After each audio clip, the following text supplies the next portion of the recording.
आता सगळ्यांचं लक्ष फक्त बोर्डवर असेल. बोर्डवर जी एक मोटर मी माउंट केलेली आहे त्याचं नाव आहे BLDC. परत एकदा सांगा, what is the full form of BLDC? Brushless DC motor. मी परत एकदा सांगतो, BLDC ही मोटर अगोदरपासून आहे तशी, सध्या गेल्या 4-5 वर्षापासून मार्केटमध्ये खूप जागा चांगली ऑक्युपाय केलेली आहे as compare to this induction motor. नावडे जेवढे की सिलिंग फॅन मार्केटमध्ये सेल आउट करतात चांगल्या चांगल्या कंपनी, प्रत्येक सिलिंग फॅन BLDCला प्रमोट करत आहे. BLDC मोटरचा सगळ्यात पहिला फायदा सांगतो या मोटरच्या कंपॅरिझनमध्ये जो डोक्यावर फिरत आहे. याला लाईट कन्झम्पशन कमी लागतं. Number 2 less noise operation. Number 3 मनानुसार स्पीड कंट्रोल करू शकता. नंबर 4 वायरलेस कम्युनिकेशन आहे.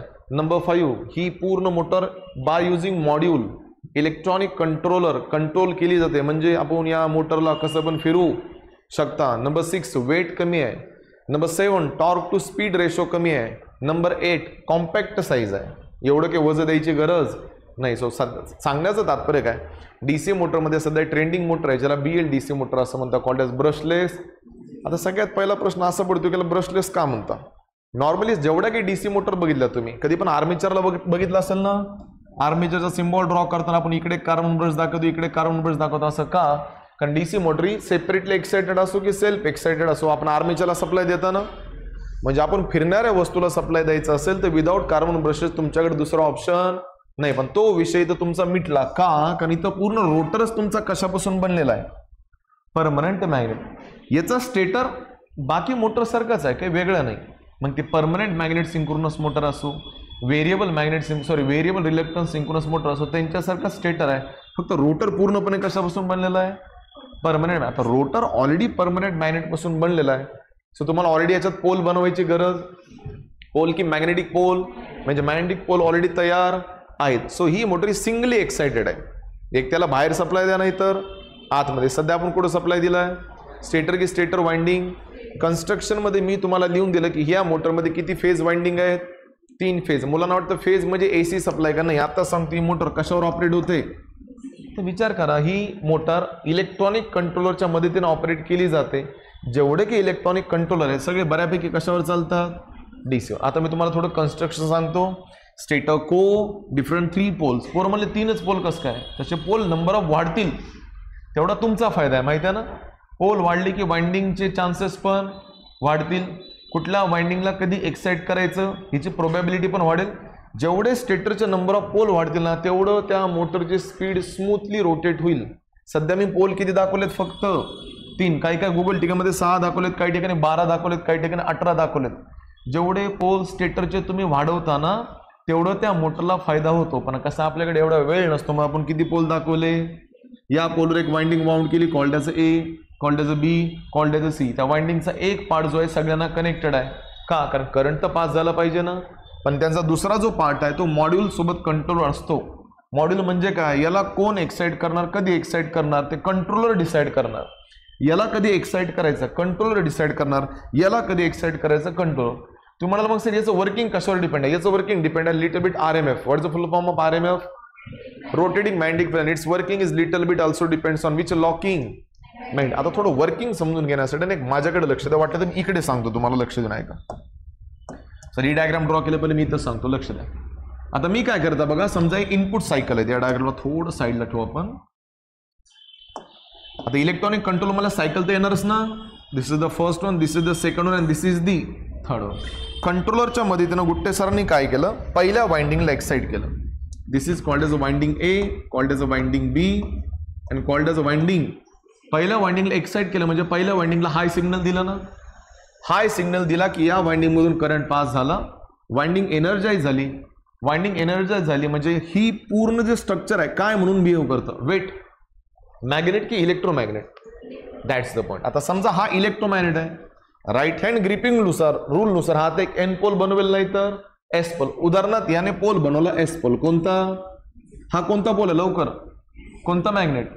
इलेक्ट्रो. मध्ये कोण आहे? परमनंट. मला सांगा फोर्स ऑफ अट्रॅक्शन तर होईलच ना. हा S पोल कुणाला रिपेल करेल? यसला. कुणाला अट्रॅक्ट करेल? Nला. सो हा जो स्ट्रक्चर आहे तो असा इथपर्यंत आला आणि लॉक होऊन बसला. माहित आहे? लॉक होतंय तोपर्यंतच याचा सिग्नल काढून टाकायचा आणि याला हाय सिग्नल द्यायचा. कुठल्या वाइंडिंगला? एकाला B ला. तुम्ही याला एक्साइट करून बसाल, याला एक्साइटेशन देणार नाही, तो तिथंच लॉक झाला. तो फिरणार का? नाही, ऍक्च्युली याचं एक साधं एक्झाम्पल आहे, ते पण देतो मी तुम्हाला. आता मी कुणाला एक्साइट केलं लवकर, कोणाला? करंट कोणत्या वाइंडिंग मधून पास झाला, कोण इलेक्ट्रोमॅग्नेट म्हणून बिहेव करत आहे. मग मला सांगा, हा पण एस पोल क्रिएट करत असेल, एन पोल इकडे आलता ना, तो लगेच फिरून इकडे येईल, परत इकडे लॉक झाला. लॉक होऊ द्यायचंच नाही, तो येऊन थांबला तोपर्यंतच तुम्ही याचं पण सिग्नल लो करताय आणि तुम्ही डायरेक्ट सिग्नल कुणाला देताय? सी ला देताय. आणि ही प्रोसेस सुरू असतं. याला एक साईड, याला एक साईड, याला एक साईड दिलं, याला एक साईड दिलं, इकडे पोल शिफ्ट झाला, याला एक साईड दिलं की हा बंद होतो, याला एक साईड दिलं की बंद होतो. वाइंडिंगला कसं कळतं कोणता एक्साइट कधी होतो? पुढचा एक्साइट झाला की मागलचं ऑटोमॅटिक बंद झालं पाहिजे, हा एक्साइट झाला की हा बंद झाला पाहिजे. सो बाळांनो, हे जे फिरणारी वस्तू आहे ना, याला का सेन्सर सोबत अटॅच केलं जातं, ज्याला हॉल सेन्सर असं म्हणतात. बोला, हॉल सेन्सरचं फंक्शन काय आपल्याला लक्ष देणं आहे का? हॉल सेन्सर मॅग्नेटिक पोलची एक्झिस्टिंग पोझिशन कंट्रोलरला इंटिमेट करून देतात की पोल कुठून कुठपर्यंत आलाय, त्याच्यावर डिसाईड होतं की पुढची वाइंडिंग कोणती एक्साइट होणार. डोक्यात चाललंय का? आता सांगा बरं, मी किती पोझिशन सेट केला फक्त? म्हणजे तुमचा रोटर थोडक्यात असा फिरतो, असा देन असा देन असा, परत असा देन असा देन असा. म्हणजे एवढा काही खास फिरतोय का? म्हणजे तुमचा रोटर डायरेक्ट इथून इथं येतोय ना, हो का नाही? मग इथून इथं एकदम झटक्यात येतो, तो झटक्यात येऊ द्यायचा नाही तुम्हाला थोडा थोडा थोडा थोडा येऊ द्यायचा. काय करा? स्टेटरचे नंबर ऑफ पोल्स वाढवा. जेवढे स्टेटरचे नंबर ऑफ पोल वाढवाल तेवढं तुम्हाला स्मूथ ऑपरेशन मिळेल. जेवढे स्टेटरचे नंबर ऑफ पोल कमी तेवढं तुम्हाला थोडं रफ ऑपरेशन मिळू शकतो. इन द सेन्स असं समजा की जो रोटर आहे तो कोणाला फॉलो करतो, कोण सांगेल?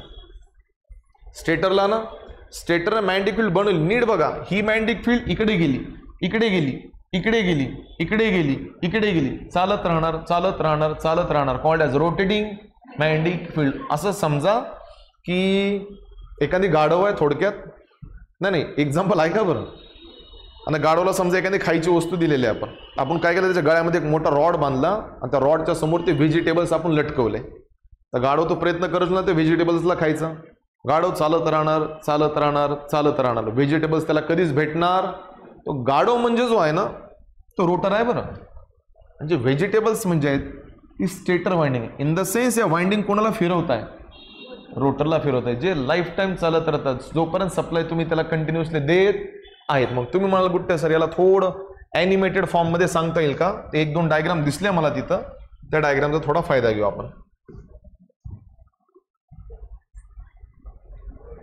लक्ष द्या सर्वांनी. ही डायग्राम दिसली का सर्वांना? दिसली का? पण इथे एक प्रॉब्लेम आहे.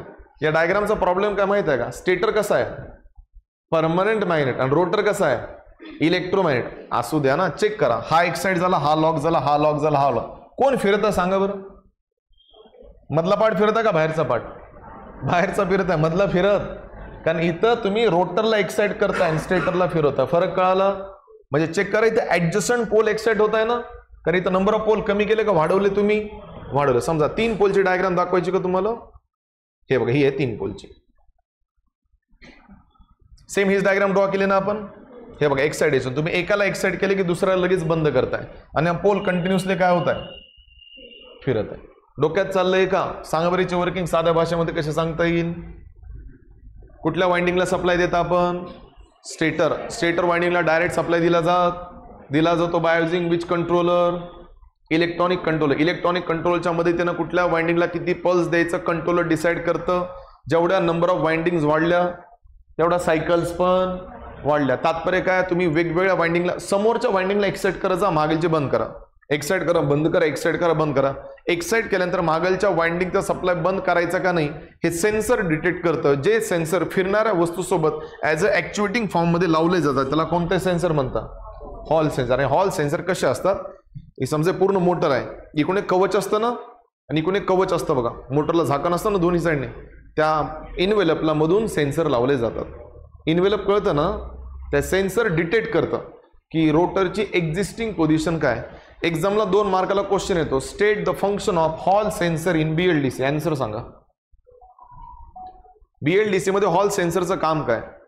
Hall sensor are normally used in brushless DC motor to detect the existing position of rotating pole. बोला, to detect existing position of rotating pole. Existing म्हणजे बॅक साईडची, जेव्हा रोटर पुढे जातो मागलच्या पोलची पोझिशन काय तो त्याला डिटेक्ट करतो, कारण सेन्सरच काम करणार नाहीत तर स्टेटर वाइंडिंगला कोणाला एक्साइट करायचं, कंट्रोलला कसं कळणार.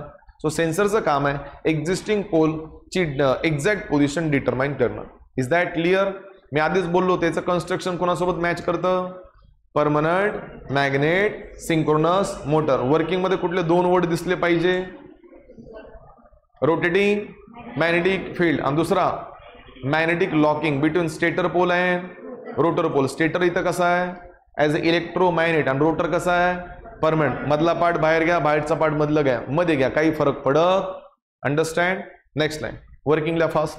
वर्किंग बुकमध्ये नाही, मी माझ्या पद्धतीने सांग